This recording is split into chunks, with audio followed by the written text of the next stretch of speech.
tables turned in the history of luxurious cars when Walter Owen Bentley was born in London in the year 1888. Being born into a wealthy family gave Owen the chance to get privately educated at Clifton College. However, Walter's interests stated otherwise. He never understood the concept of a regular college and studies. What moved him was his unending curiosity about machines and motors, which led him to buy and dismantle his bicycle at the mere age of 9, just to see how the entire thing worked. This completely justifies Owen dropping out of college at the age of 16 to join the Great Northern Railway at Doncaster, Yorkshire. Here, he was taught to design complex railway machinery that gave him his much-needed practical experience. He worked as an apprentice railway engineer for 5 years, since it is widely known that locomotives were a greater love of Owen than motor cars. In fact, he considered automobiles to be disgraceful. Ironical, isn't it? Towards the end of his apprenticeship, the fact that the locomotive is not offering much to Owen dawned upon him.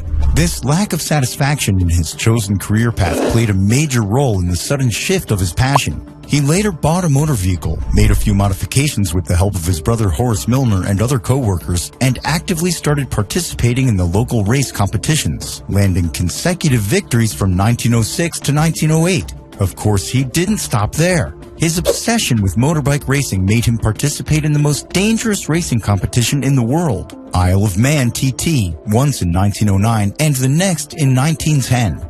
After he briefly studied theoretical engineering at King's College London, in the year 1910 when Owen was 22 years old, he started working with the National Motor Cab Company in Hammersmith, London, where his key role was to supervise and maintain 250 Unix London taxicabs. In the year 1912, he started his own business, having his brother Horace by his side, where they imported French cars manufactured by Dorio, Flandrin & Parent. Eventually, they bought the franchise, changed its name to Bentley & Bentley, and started a full-fledged business at 3 Hanover Square in London.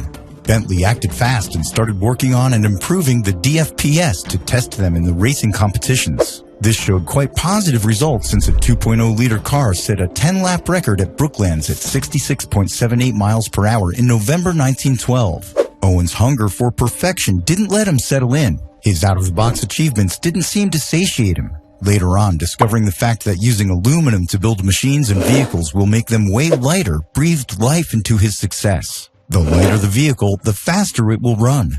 But since aluminum is comparatively weaker than iron or steel and is less heat resistant, it was quite the risk to put it to use. However, giving up was just not the answer for Owen. After a lot of trials and experiments, Owen settled on a combination of 88% aluminum and 12% copper. This again led to a series of victories for Owen, setting and breaking multiple records in 1913 and 1914. A DFP notably broke the record for the fastest half-mile run at 89.7 miles per hour. Could you imagine the kind of growth and fame Bentley must have gotten with such extraordinary advances? But it was then that situation started turning sour. During the outbreak of World War I, Bentley was well aware of the fact that disclosing his secret of using alloy pistons to build aircraft engines to fight against Germany will prove beneficial for the British Air Force. Hence, Bentley revealed his secret of aluminum first to Henry Royce, who utilized it in his Rolls-Royce Eagle, and then to Louis Codelin and many more. Bentley even designed his first new aircraft engine, the Bentley Rotary 1, which helped the forces win the war. Keeping in mind their contributions to Bentley in the war, he was awarded the MBE, and the Royal Commission on Awards to Inventors awarded him 8,000 British pounds. With all those exceptional work experiences and opportunities to sharpen his engineering abilities during the war, Walter Owen Bentley could finally establish Bentley Motors.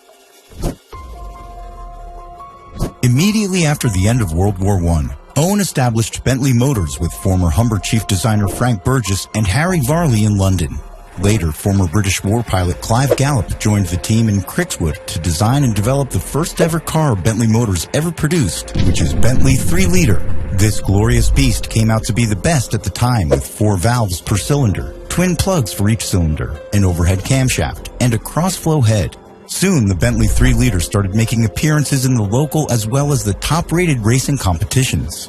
In 1923, finally the Bentley 3-liter was taken to its very first 24 hours of the Le Mans endurance race by John Duff and Frank Clement. They came fourth in the race. However, a year later, in 1924, a Bentley 3-liter won the race. With all these glittering achievements lighting up Walter's success roadmap, the dark phase of Bentley Motors could not be avoided. Walter was more than successful in setting up a successful business, but continuing the same was getting tougher and tougher day by day.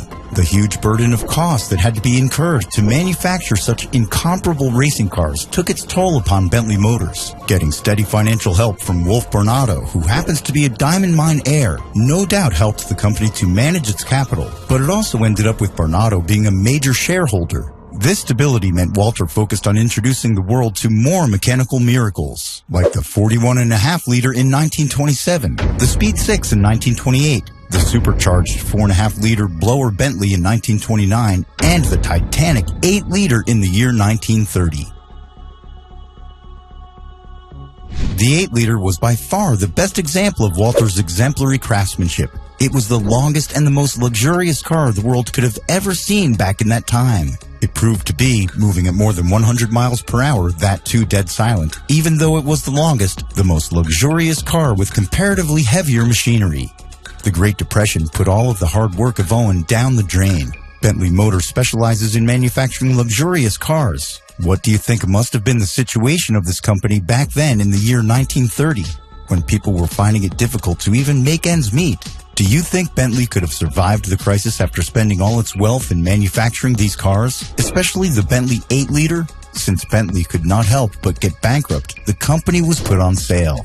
The company was bought by none other than his rival Rolls-Royce, who then also hired Bentley to work as a test driver in their company. Owen was court-ordered to work there from 1932 through 1935. Of course, he left the company after his contract ended in 1935, but could you imagine the pain he had to endure during this challenging phase of his life? He had to work under his rival after he lost everything. He worked his entire life for them.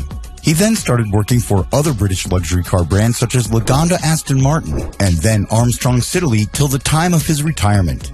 At least he kept doing what he loved doing. Bentley died in the year 1971 when he was 82 years of age. Though he married 3 times, he never had any children. Bentley Motors stopped production of its cars until 1933 when it released its first model 3.5-liter. It was definitely not the end of its era. After releasing a series of other models, even Rolls-Royce faced the same fate. The sale of Bentley cars fell down to a mere 5%, and Rolls-Royce had to liquidate their company as well in the 1970s. An engineering firm called Vickers acquired the company and started to roll out and continue the legacy of Bentley Motors with even faster and better versions. Bentley could be at its best potential only when Volkswagen acquired the company next. They completely focused on putting Bentley back into the racing track. Let us know in the comments section which models of Bentley are your favorite and why. Also, keep suggesting topics that you want us to cover in our videos. We will keep an eye on that. If you love watching our videos, then please like our videos, subscribe to our channel, and don't forget to share.